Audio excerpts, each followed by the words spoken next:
Hello students, आज हम 7th class की इंग्लिश रीडर के सेकंड चैप्टर की एक्सरसाइज समझेंगे। क्वेश्चन आंसर मैं आप लोगों को बता चुकी हूँ। नोटबुक में आपको नोट करना है और याद करना है। आज दूसरी एक्सरसाइज देखेंगे। सबसे पहले आपकी दी है रीड एंड लर्न। यहाँ पे कुछ शब्द दिए हुए हैं, आपके कुछ मीनिंग में आ चुके होंगे।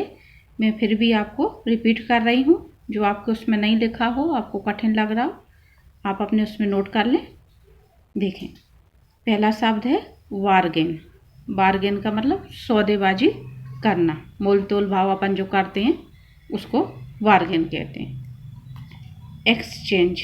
एक्सचेंज का मतलब होता है अदला बदली करना, एक चीज़ के बदले में दूसरी चीज़ देना या लेना। रुपए पैसे से नहीं काम होता है, एक्सचेंज वस्तुओं की अदला बदली से काम होता है। एंजल। एंजल का मतलब होता है, अगर ये लड़की के लिए हो रहा है तो देवी, और लड़कों के लिए अगर आ रहा है शब्द तो देवदूत। अगला शब्द है डिसाइड। डिसाइड यानी निश्चय करना। डिलीशियस। डिलीशियस मतलब स्वादिष्ट, खाने पीने की चीज़ों के लिए शब्द आता है ये डिलीशियस यानी स्वादिष्ट। फेरी। फेरी का मतलब होता है परी। A lot of. A lot of यानी बहुत ज़्यादा। ये कॉमन आपके काउंटेबल नाउन और अनकाउंटेबल नाउन दोनों के लिए आता है, मतलब संख्या के लिए भी और मात्रा के लिए। अ लॉट ऑफ यानी बहुत संख्या या बहुत मात्रा। आ फ्यू। आ फ्यू यानी कुछ कुछ संख्या, सिर्फ संख्या मात्रक चीज़ों के लिए आता है ये। आपकी जैसे पानी है, तेल है, जो मात्रावाचक शब्द होते हैं, अनकाउंटेबल नाउन जिनको कहते हैं, उनके लिए आप यू का प्रयोग नहीं करा जाता। ये काउंटेबल नाउन के लिए ही आता है। तो संख्या, कुछ संख्या, थोड़ा, सीधा सा मतलब थोड़ा। कोल्ट। कोल्ट का मतलब होता है जो घोड़ा है उसके बच्चे को अपन कोल्ट कहते हैं। A hard of cattle. A hard of cattle यानी पशुओं का समूह, जिसको अपन झुंड कहते हैं, पशुओं का समूह। अगला प्रेटी। प्रेटी यानी सुंदर। कैटल यानी पशु। यार्ड जो अपने आंगन, जैसे आंगन वगैरह होता है उस तरह से यार्ड। फोडर चारा, जो भूसा होता है, घास होती है पशुओं के लिए भी, जो भी अपन भोजन देते हैं वो फोडर कहलाता है यानी चारा। ले एग। ले एग मीन्स अंडे देना। मुर्गी अंडे देती है तो अपन ले कहते हैं। फिर आपके कॉम्प्रिहेंशन में ए नंबर पे क्वेश्चन आंसर हैं, ये मैं आप लोगों को बता चुकी हूँ। आगे है आपका tick the correct answer, true और फॉल्स। आपको मैं स्टोरी समझा चुकी हूँ, उसके आधार पे हमें ये बताना है कौन सा सेंटेंस ट्रू है, कौन सा फॉल्स है, यानी सत्य और असत्य, कौन सा वाक्य सत्य है और कौन सा असत्य। ट्रू माने सही और फॉल्स यानी गलत। पहला सेंटेंस है भोलास वाइफ बाज आशा। भोला की पत्नी आशा थी, या अपन कहें भोला की पत्नी का नाम आशा था।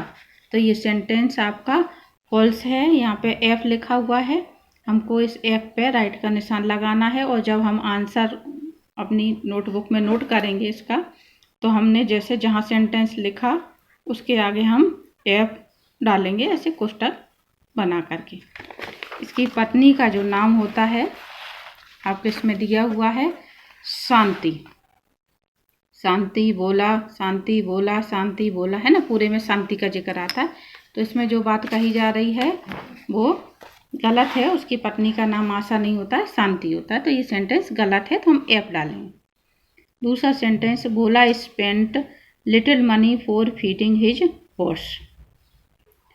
भोला जो है वो अपने घोड़े को खिलाने के लिए बहुत कम पैसा खर्च करता था, जबकि उसने जो घोड़ा बेचा था वो क्यों बेचा था, इसीलिए बेचा था कि वो खाता ज़्यादा था।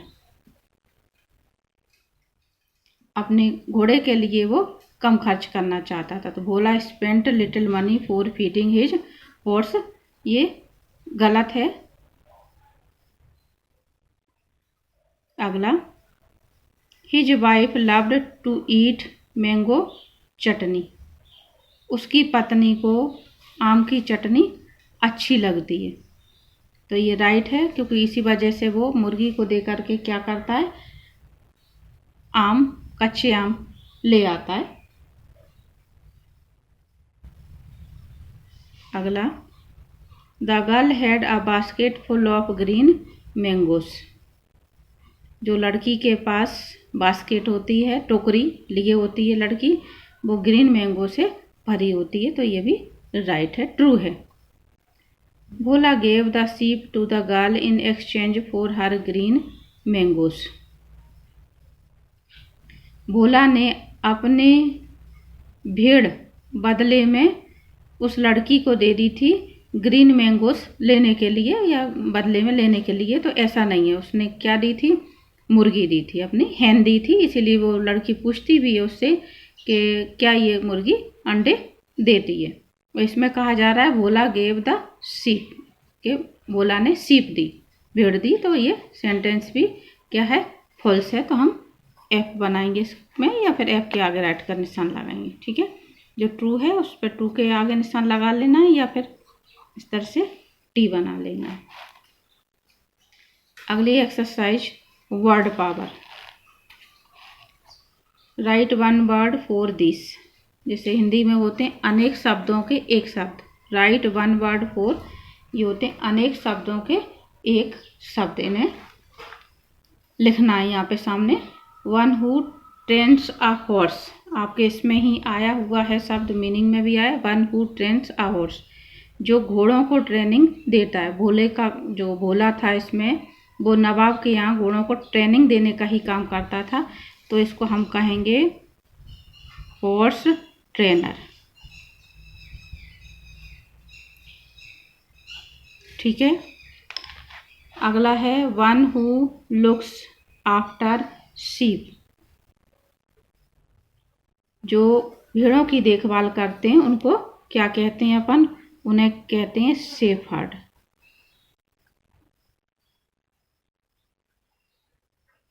शेफर्ड यानी गड़हरिया। अगला, one who rides and controls an elephant.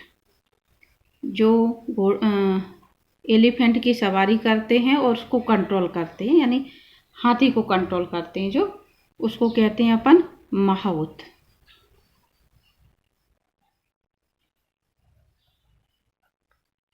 Mouth. अगला, the person who controls wild animals in a circus. जो सर्कस में जंगली पशुओं को कंट्रोल करते हैं उनको क्या कहते हैं। तो इसमें आएगा आपका, कभी सर्कस देखा हो तो उसमें रिंग मास्टर रहता है, तो रिंग मास्टर लिखेंगे अपन।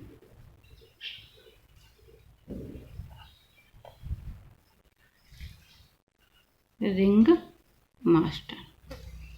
ठीक है, फिर आपकी है मैचिंग।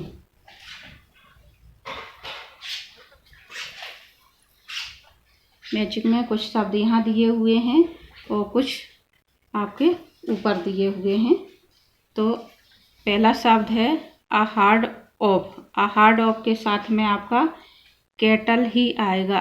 अभी ऊपर भी जिक्र आया था आपके मीनिंग में, अ हार्ड ऑफ कैटल। तो ये सामने की सामने आएगी, ये अपन कहें इसके आगे 1 नंबर का ही आएगा। ठीक है, फिर दूसरा है अ बंच ऑफ। बंच के लिए आपका आएगा, यहाँ पे ग्रेप्स दिया हुआ है ये। ठीक है, ग्रेप्स। तो एक काम करो, इस पे चाहो तो नंबर डाल लो। ग्रेप्स 5वें नंबर के सामने है, तो आ बंच ऑफ में आएगा ग्रेप्स, गुच्छा। अंगूर जब लगते हैं तो वो किस में लगते हैं, गुच्छे में लगते हैं। अगला है अ हीप ऑफ। इसमें आएगा आपका, यहाँ दिया हुआ है स्टोन्स। ठीक है, तो इसमें हम डालेंगे 6 number, a heap of stones.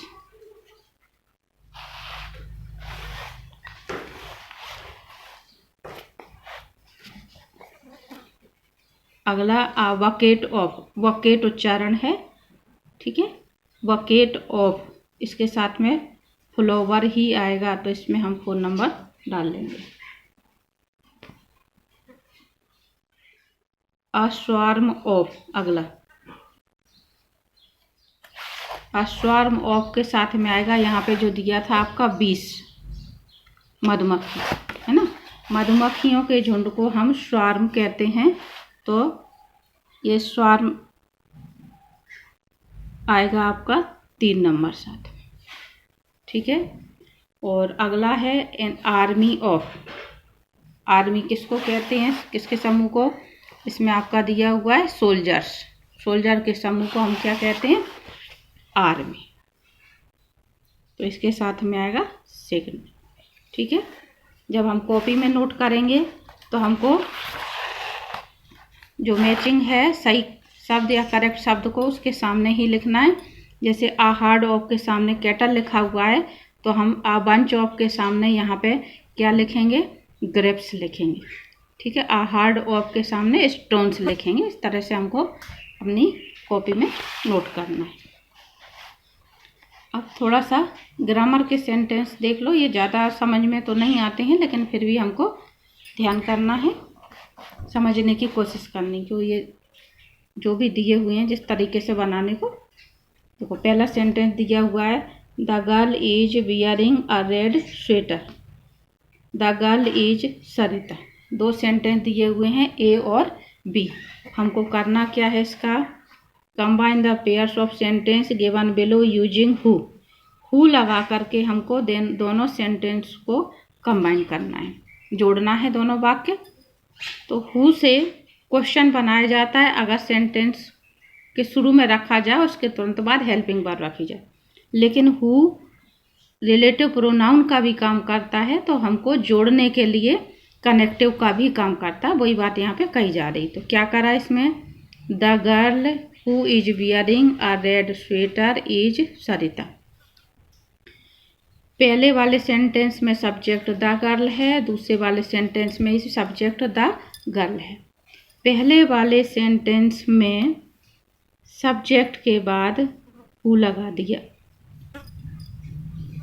पूरा सेंटेंस बाकी वैसा का वैसा ही उतारा, और लास्ट में जहाँ तुम्हारा फुल स्टॉप है उसकी जगह कॉमा लगाया, और कॉमा लगाने के बाद दूसरे वाले सेंटेंस को हेल्पिंग वर्ब से रख दिया। यानी कि क्या करा कि सब्जेक्ट को छोड़ दिया। क्यों छोड़ दिया, क्योंकि सब्जेक्ट की जगह पे हमारा हु शब्द आ गया है। यहाँ पे हु का अर्थ है जो कि, तो सब्जेक्ट के स्थान पे हमको हु का प्रयोग करना रहता है। तो ये सेंटेंस हो गया, the girl who is wearing a red sweater is Sarita. लड़की जो कि, इज वियरिंग, लड़की जो कि रेड स्वेटर पहने है वो सरिता है। इस तरह से थोड़ा सा अर्थ बदल जाता है। तो मैं आपको इसके आंसर बता रही हूँ किस तरह से ये कनेक्ट होगा हु से। The boy is wearing a blue cap, the boy is the tallest boy in the class. तो क्या करना है, इसके हिसाब से ही आपको करना है। पहले वाले सेंटेंस में सब्जेक्ट के बाद हु रखना है, तो यहाँ पे हम हु रखेंगे। The boy who is wearing a blue cap, जैसे ये सेंटेंस एक बना के लिखा हुआ इस तरह से लिखना है। The boy who is wearing a blue cap, यहाँ पे कॉमा लगा के कहाँ से आ जाएगा, ये सेंटेंस यहाँ से आ जाएगा। Is the tallest boy in the class, लड़का जो कि ब्लू कैप पहने हुए है क्लास का सबसे लंबा लड़का है। इस तरह से अर्थ हो जाता है। अगला, Seema studies in class 8th, Seema is the most brilliant student of the class. फिर से वही हो जाएगा, Seema who studies in class 12th is the most brilliant students of the class. ठीक है। अगला, John is a good story teller, John is telling an interesting story. John who is a good story teller is telling an interesting story. अगला, Gurmeet helps the boy is blind. अब यहाँ पे sentence थोड़ा सा change हो जाएगा। क्यों change हो जाएगा?